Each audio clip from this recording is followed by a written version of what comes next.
Assalamualaikum warahmatullahi wabarakatuh.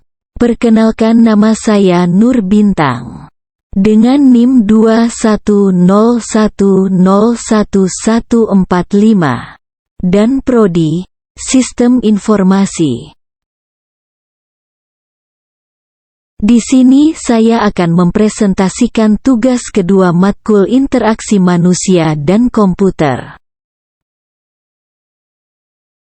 Yang pertama, aspek hardware adalah salah satu komponen dari sebuah komputer yang membentuk suatu sistem komputer yang berhubungan dengan peralatan lainnya sehingga memungkinkan komputer dapat melaksanakan tugasnya. Hardware memiliki sifat yaitu bisa dilihat dan diraba secara langsung atau yang berbentuk nyata, yang berfungsi untuk mendukung proses komputerisasi. Contoh, monitor dan keyboard.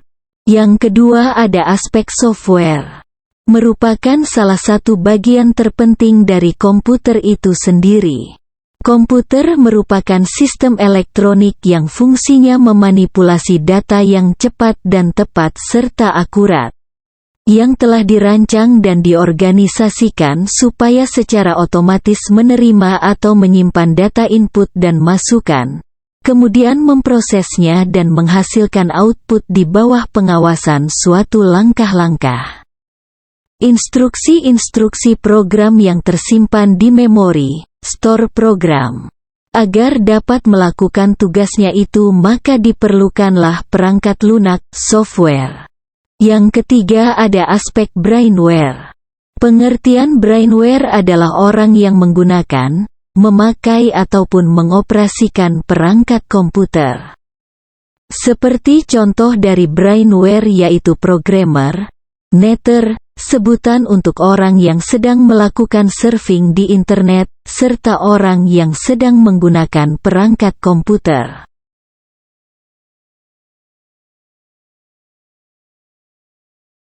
Bandingkan aspek pada nomor 1 dengan sistem tubuh manusia.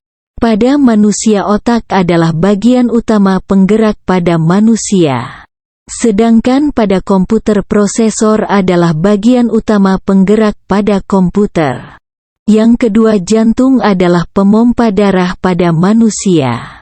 Untuk komputer, power supply adalah pemompa listrik pada komputer. Yang ketiga, pada manusia dada atau tulang rusuk adalah tempat berbagai organ tubuh pada manusia. Untuk komputer, motherboard adalah papan sirkuit tempat berbagai komponen elektronik saling terhubung seperti pada PC atau Macintosh dan biasa disingkat dengan kata MOBO. Manusia dan komputer sama bisa menyimpan memori, ingatan. Bedanya, otak manusia bisa menyimpan memori jauh lebih banyak dibandingkan komputer. Bedanya lagi, manusia punya lupa sedangkan komputer tidak. Komputer, sekalipun nantinya ada yang bisa menyimpan memori lebih banyak dari manusia, komputer tidak akan bisa sama dengan manusia. Karena komputer tidak bisa menarik atau memunculkan kembali apa yang diingatnya tanpa perintah pihak luar. Karena komputer tidak punya kehendak dan tidak punya hak pilih. Berikan contoh interaksi sistem tubuh manusia dengan komputer. Contoh interaksi sistem tubuh manusia dengan komputer yaitu virtual reality. Virtual reality adalah sebuah teknologi yang membuat pengguna atau user dapat berinteraksi dengan lingkungan yang ada dalam dunia maya yang disimulasikan oleh komputer.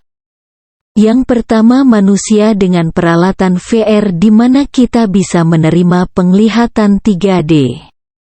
Serasa berada di tempat tersebut. Yang kedua yaitu faktor di mana manusia sebagai user menerima sebuah suara atau audio yang dikeluarkan oleh speaker pada perangkat komputer maupun smartphone. Yang ketiga yaitu faktor di manusia langsung berkontak dengan komputer adalah dalam memegang sebuah peralatan VR ketika menggunakan untuk bermain game. Kita serasa menembak beneran.